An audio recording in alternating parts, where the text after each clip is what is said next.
finding their fit. And today I have with me Sharon Dennis.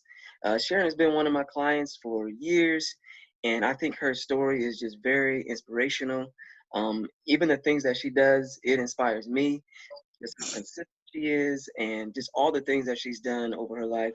So I just want to thank Sharon for joining me today. And we're just going to talk about her journey and how she really got into fitness and everything that she's involved in. So Sharon, I just want to thank you. How you doing today, Sharon? Good. Thank you for inviting me. Yeah, thanks. Thanks for joining me. Thanks for coming on. So I just want to start from the beginning. I like to start from the beginning. So, just first tell us a little bit about yourself, and then we'll get more deeply into your story and everything like that. Okay, well, I'm a fitness enthusiast, and I enjoy working out. I enjoy running and lifting weights. I currently work for Judge David Hamilton. I am his personal magistrate. Before that, I was a magistrate in domestic relations court for 28 and a half years. And I became involved in working out after I suffered an illness several years ago. Did you want me to share my story with how I became so enthusiastic about working out? Yeah, tell us about, about the illness and, just about like how you began working out from there, like, with your illness and what was the first steps like after Okay. your illness or during your illness to help you get over it? Well, prior to my illness, I was adamantly opposed to working out. I have an aunt that always worked out and invited me to her class. She used to teach jazzercise. Okay. And she was so upset with me because I fell asleep during the class. I just didn't see any point to it. So when was So that? this was this was probably 30 years ago or so. She still reminds me of when I fell asleep in her jazzercise class. It just seemed all pointless to me. But then I became sick out of the blue. I became sick, and the doctors were baffled, and they were unable to make a diagnosis. All they knew is that I was sick. Later, they came to find out that I was suffering from fibromyalgia, chronic fatigue syndrome, GERD, colitis, low blood pressure, and thyroid disease. So I had a multitude of illnesses going on all at the same time. Consequently, I became bedridden and I was unable to return to work for a year. Wow. Wow. When I was diagnosed with the chronic fatigue syndrome and fibromyalgia, the medical community had not yet discovered these illnesses existed. So they were new on the horizon. My doctor, luckily, and I found him after going through about 10 other doctors, Dr. Erwin Maslow says, I don't know what's wrong with you, but I do know you're sick. He says, I'm going to refer you to Cleveland Clinic. In the meantime, he attended a conference. And when he returned, he was so excited. He says, I know what to do now. And I thought he was going to prescribe some sort of magic pill. He says, you got to start working out. They're saying that if you can work out, it's going to alleviate some of your symptoms. And I was so upset with him. And I said, Dr. Maslow, I can't even get out the bed. How am I going to work out? He says, just promise me, just do it for 10 minutes a day, 10 minutes a day, and then go back to bed. So I says, I'll give it a try. And I started doing it for 10 minutes a day, and I started feeling better. So 10 minutes increased to 20, 20 went to 30. Wow. So after about a year, I returned to work, and I started just walking around the block every day, just walk around the block. And then from there, I joined a gym, and I would walk on the treadmill. And then one day I said, I wonder if I can run. And I started running for just maybe a couple of seconds was about all I could do. And then from there, an old friend of mine, Lori Thorpe, was in a running group that met at San Run 3 times a week at 5 in the morning. And she says, why don't you join my running group? So I says, I'll give it a try. And I went down there and I joined. and it was brutal. Oh my. My chest and lungs were on fire. And they took off. I was behind. She felt sorry for me. She tried to stay with me. And I said, you know what? I'm going to get this. I'm going to keep trying. I'm going to get this. I'm going to try to do this. And How long it did was, y'all run that day? they did the same thing. They met at Portage Path. They went to Sand Run, turned around and came back. It was 4.75 miles. So they did the same thing 3 times a week. So I couldn't keep up with them. So I knew I had to find an alternative. So I found a running partner, Debbie Sharp. And I said, we're going to get this. And so we kept at it. We didn't know anything about running. We didn't have the proper shoes. We didn't have the proper compression wear. I suffered horrible shin splints. I had a bad fall on the trail. Wow. Just some of everything that could go wrong went wrong because we didn't know what we were doing. Okay. And we didn't know you need special shoes, you need compression wear, you need shin guards. Yeah. So after about a year, we decided to do the Akron Marathon, but do a relay team. So we got some people together. We're going to do this relay. We were meeting at my house. After the first practice run, everybody quit. And we had already paid our money. And I said, Debbie, what are we going to do? The Akron Marathon says we can't give you a refund. They said the only thing we can do is transfer your money to the half marathon. Okay. I said, Debbie, how are we going to do a half? We haven't even trained. She says, we're going to do this half marathon. Had you run a 5K at that point yet? No, we hadn't done nothing. No, our practice run was only 2 miles. So you went straight from that to a half marathon. That was our first race, a half marathon. That was my first. Incredible. That was my first race. We did it. We finished on time. Debbie killed it. Debbie did it in 2 hours and 8 minutes. Wow. It took me about 3.5 hours, but I was still on time. We did it. After that, we were hooked. We said, we'll never do another relay. I was completely hooked after that. And from there, I continued to run. Later, and I don't even know how it happened, I hooked up with Morgan Green. Okay. And I don't even know how it came about. And she said, why don't we start a morning running group? And she named it the 4:30 a.m. crew. Okay. And that's what it is. I said, hey, Morgan, let's attempt to do that the 26 miles. And so then we got a group together and we started training. Morgan was more of a walker, but sometimes she walk and run. She'd do both, a walk, run. And so that's how the 4:30 a.m. crew came about. And I don't know if you know this or not, but we started at Snyder Park. You know where Snyder Park is? Yeah. We used to circle the park at 4:30 in the morning. Wow. And we did that for a long time. And then somebody said, let's move it. And then we went to Highland Square. Okay. And we started meeting at Highland Square. We'd go to Main Street and come back up that hill.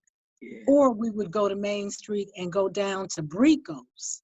Okay. Or go down to Barges and come back down Main and go back up that hill. Wow. Okay. But after that, I became completely hooked. After that, I started doing a lot of 5Ks. And I would do, the Akron Marathon. I did the Columbus Half Marathon. And I did the Detroit International Half Marathon that goes over into Canada. Yeah. I did the Cleveland Full, although that was a debacle, but at least I attempted it. But we ran into problems with the heat and injuries. They closed the expressway on us, so we had to be carried over a part of the freeway, but they did let us back out so we could finish. But because of all the problems we ran into, and because of after the marathon, everybody ended up in the medical tent. My plan was to try to do the full in Akron in September. Okay. But I doubt if they'll have the race this Right. September. But we were training, we were on point, and we were on task because we were going to make 13 miles our base so that the full would be much easier. Right. Right. Okay. Can you take me back to the time where you that was the Detroit one that you ran into Toronto, or no, into Canada, right? The Detroit one you ran into Canada, and then you suffered an injury there. Right.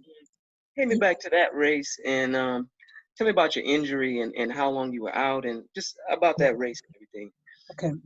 One thing that I've learned lifting weights, running is, somebody told me, well, you're not really a true athlete if you haven't suffered some sort of injury. And I really believe that's true. And I did that race. I was going to PR. My time was good. I was feeling good. The weather was right. All the conditions were perfect until I got to mile 8. Okay. Got to mile 8, although I was worried about the race because my leg was sore. I had just done the Akron half marathon 2 weeks prior. Got to mile 8, and I suffered fractures in my ankle, in my left ankle, and in my shin. Okay. At that point, I didn't know what had happened. I just knew I was in significant pain. Wow. I went over to the medical tent. I got some Tylenol because they won't give you Advil. And it was cold. It was great for running, but not for walking. Why won't they give you Advil? Something about Advil negatively affects your kidneys when you're running. Okay. So on the course, they will only give you Tylenol. So went and got the Tylenol. And I had just come out of the tunnel, because there's a tunnel you go through when you do that race. And I went to the porta part when you come back. Yeah, you're gonna you run through a tunnel, I think, when you're in Canada. Okay. And then eventually you come back out to the US. Okay. But you stay over in Canada for a little while. Okay. And I was in pain, leg just wouldn't work. So I went into the porta potty and I kind of gave myself a pep talk. I said, either you're going to do this. I tried to get my mind mentally prepared because what I've had planned to do was limp for the next 5 miles. And so I came out, and that's exactly what I did. I limped till I got to mile 13. And I ran into some friends that I had not seen that weekend because I spent the weekend in Detroit because they were walkers. So because of me limping, I was able to see them, and they saw that I was injured. So they slowed their pace walking to be with me until we finished the race. But I was determined to finish the race and get the medal. And I probably could have gotten on the medical cart and had them wheel me. But I didn't even, I don't know, I didn't even think of that. I'm like, well, I can limp. I'm just going to go ahead and limp and finish and get this medal. So after that, once we got back to Akron, I went to emergency. And they thought it was a sprain, but later I went to Dr. Shaw, who is the guru in this community for injuries related to running, because he's a runner himself. And he's the official doctor for the Akron Marathon. He says, I can tell by the way you're standing, you've got some significant fractures. So right away, he put me in a boot, and I was in a boot for several weeks. And after the boot, I had to go through rehabilitation. So you ran 5 miles on a broken leg. Pretty much. Well, limp. Yeah. Hey, I bet a lot of people would have quit as soon as they started feeling that pain. Right. That's incredible. So what made you want to finish? Like, what was the reason that you you knew you were seriously injured? What was the reason that you just decided, I'm not going to quit? I um it may have been because of what I went through with the Cleveland Marathon. I still regret getting in the vehicle to go over the overpass. I don't know if I felt like I had to because it was the police that made me get in the car. And I'm thinking maybe I should have resisted a little more. Because there was in that race, there was a guy behind me and he suffered a fracture. Mm. And he actually screamed. Ooh. The entire time. He screamed so bad I had to get away from him because he was just, killing my spirit. Yeah. And so the police got out. It was me and him, and they said, "Sir, it's time to give it up and get in the car." And he said, "If I don't do anything else, I'm gonna finish this goddamn race." And he screamed until he got to the finish. When he got to the finish, they ran and picked him up. But he had such determination. And I'm thinking, well, I wasn't even injured. I probably should have just stayed on, out there, and not gotten in the vehicle. But what it was, they had opened the expressway back up. Okay. And I don't know if you know where the courthouse is in downtown Cleveland, but there's an overpass. I do. Yep. Uh-huh. Okay. It's that overpass that they took us right there. And then they let us out to finish. So it was people were like, well, you didn't really do the full marathon because you didn't do that overpass part. Well, that's that's gotta be the end. It was controversial. It was like, and we were like, in our mind, we did do that full marathon because by the time you get to mile 24, 25, you know what I'm saying? Maybe somebody took you across a couple of blocks, but we were out there in 90-degree heat. Because the weather was weird that year. It decided to be 90, 92. And we were out there for 7+ hours trying to finish this full marathon.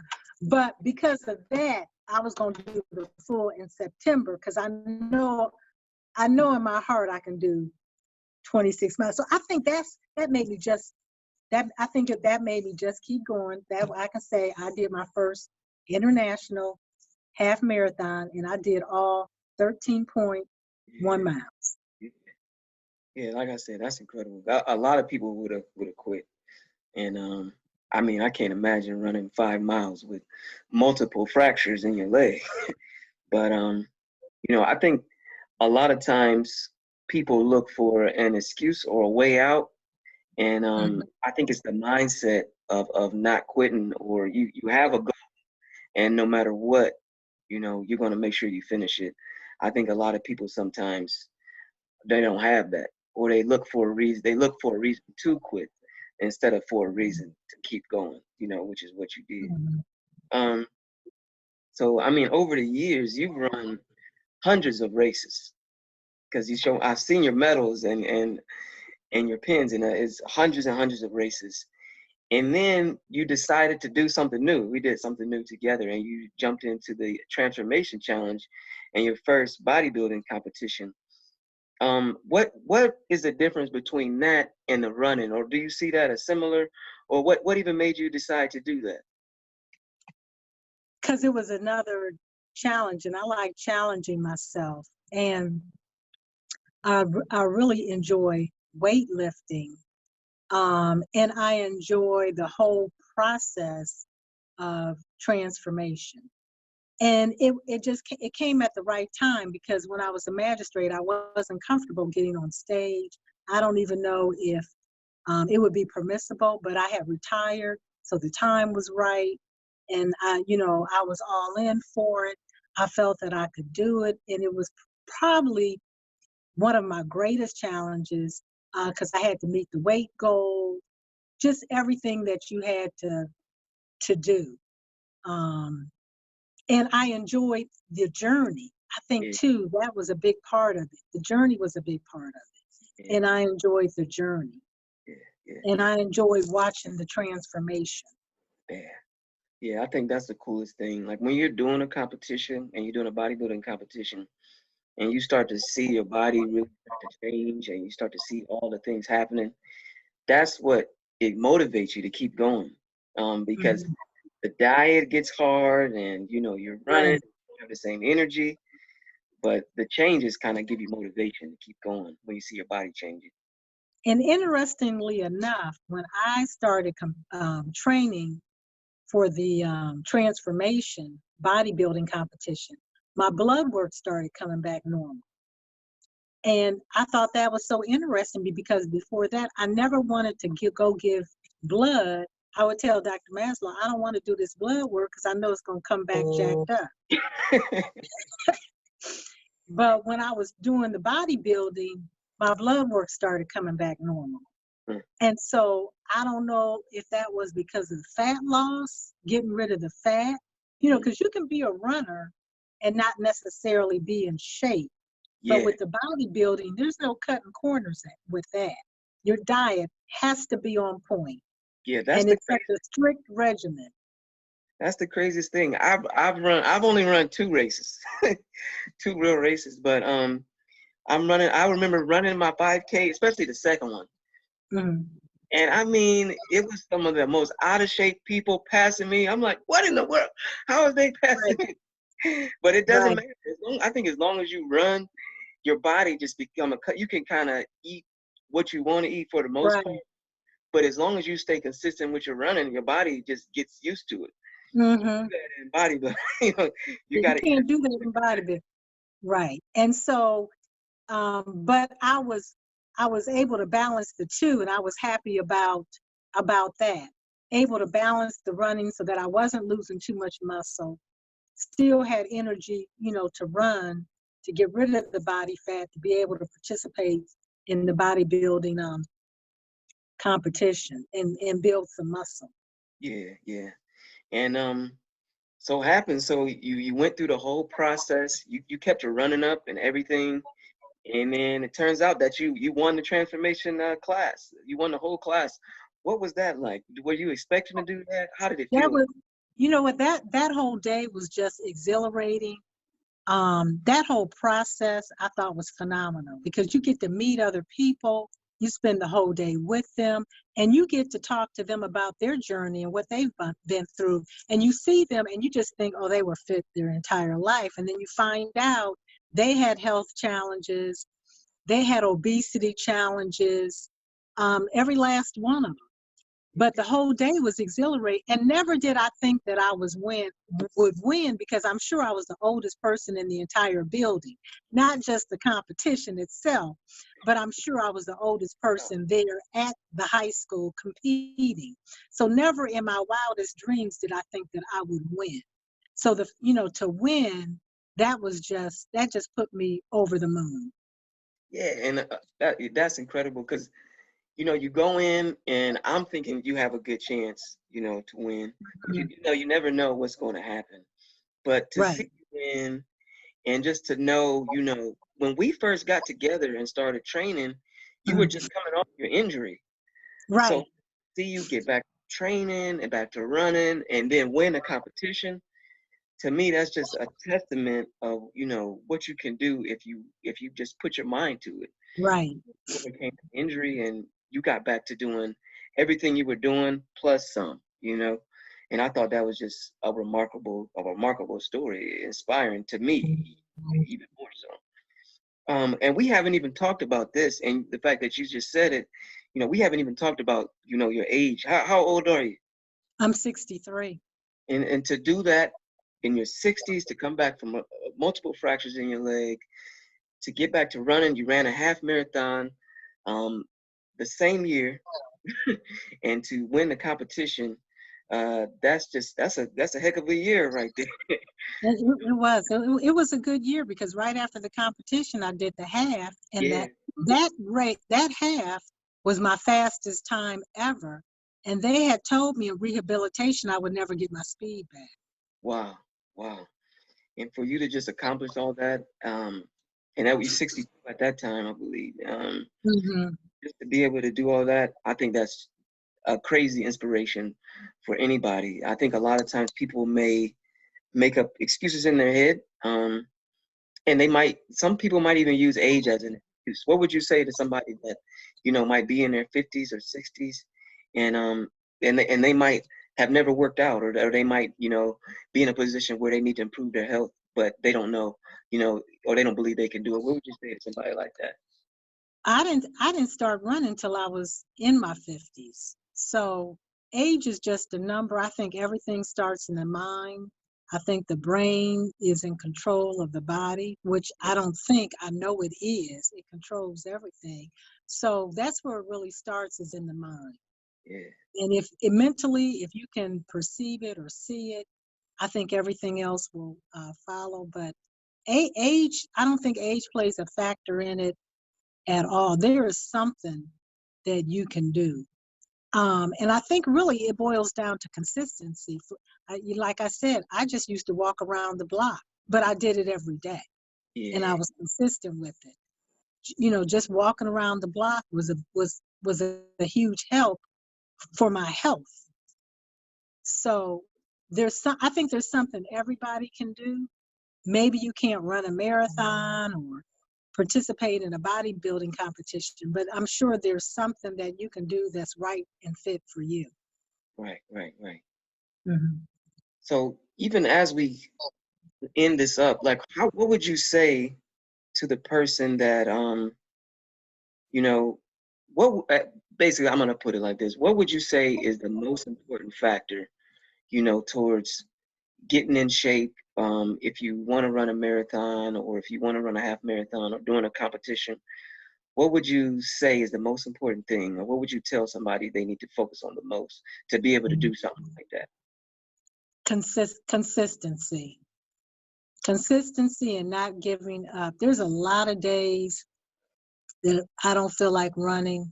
There's a lot of days that where it's tough to get out there, but it's the consistency, it's the mindset that I'm gonna get out there no matter what. I'm not gonna have any excuses about getting out there. We trained this winter, we trained all winter. And you were with us. So, some of those days it was what, 12 degrees, Yeah, I wasn't used to that. 12 degrees, 15 degrees. Um, we've run in the rain, we've run in the snow, we've run in ice storms. I think it's the mindset that we're going to be consistent. I'm not saying everybody needs to run in the snow, the ice, and the rain, but you know what? If you can't go outside, you can run around in your basement. I've done that. I've, run around in a circle, you know, in my basement. And now that we are doing everything virtually and we're no longer running in groups, we've had to disband the group.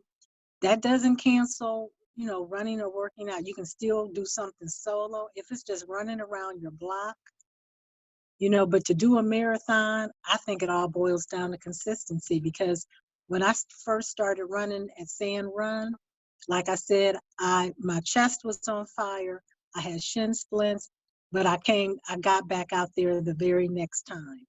Yeah, You know, so just starting off in small increments and keeping it up, you're amazed at how much your body can do. The body is truly amazing, and you'll surprise yourself at really where your body will take you, how much it can actually do. So I would say consistency is really the big factor, because a lot of people will get out there once or twice and then you never see them again. yeah, So yeah. it's consistency. Consistency is the main thing. Consistent Yeah, I with remember anything. one story that we were running. I remember one story about you and about the consistency and just running in different environments and things like that. I remember you, Darletta, and Summer were running one day, and it started to rain. And it's raining. We're running down Market Street, and me Mhm. and Summer are like, are we gonna keep going? Like it's raining. So then you get up to us and you're like, we stopped, and you're like, what y'all doing? We're gonna finish this miles out. But it just showed me that, no matter what, it's in your mindset. If we're out here, we're gonna get it done. If we say we're gonna get it Mhm. done, we're gonna get it. Mhm. And like I say, I think a lot of times people will use an excuse to try and, get out of something. But what I've noticed in you is that, if it's a way to get it done, if you say you're going to do it, then you get it done. And I really admire that Well, about you. thank you. So Thank you. Yeah. Thanks So, for taking me on as your client. oh no, no problem. Hey, yeah, I am truly like, and it's times where like I always think it's the coolest thing when somebody like shows me something that I didn't even know, that they were thinking about doing. And when we decided to do the competition, I already knew you were a runner, but to see you take that on and still maintain your running, and to see where you came from with your injury, and to finish the marathon, and to also do the competition and to win the competition, I thought that was truly, truly amazing, and I was truly inspired. So I just really wanted to be able to talk to you about that whole experience, and just so other people could see it as well, because I think, and like I say, sometimes people, when they see me as a person who probably works out all the time or just whatever, just because I'm a trainer. But to hear somebody who wasn't into working out at first at all, and to get into it in their 50s and to experience so much success in your workout journey, it shows that it's possible if you take the first steps and you're consistent, like you said. So I think that's the main thing. I've enjoyed it. Yeah. So I just want to thank you for joining me today, and For I having me. appreciate you sharing your journey. And we're just gonna try and continue to do things like this so people can be motivated by people such as yourself. So Well, let's hope that we can get back on track and conquer that 26.2. You haven't done the 13.1, so but yeah.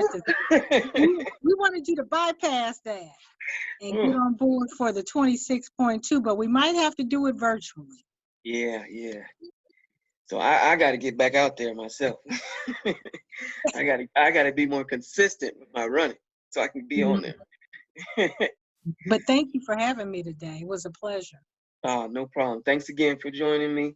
And this is another episode of Defining Their Fit.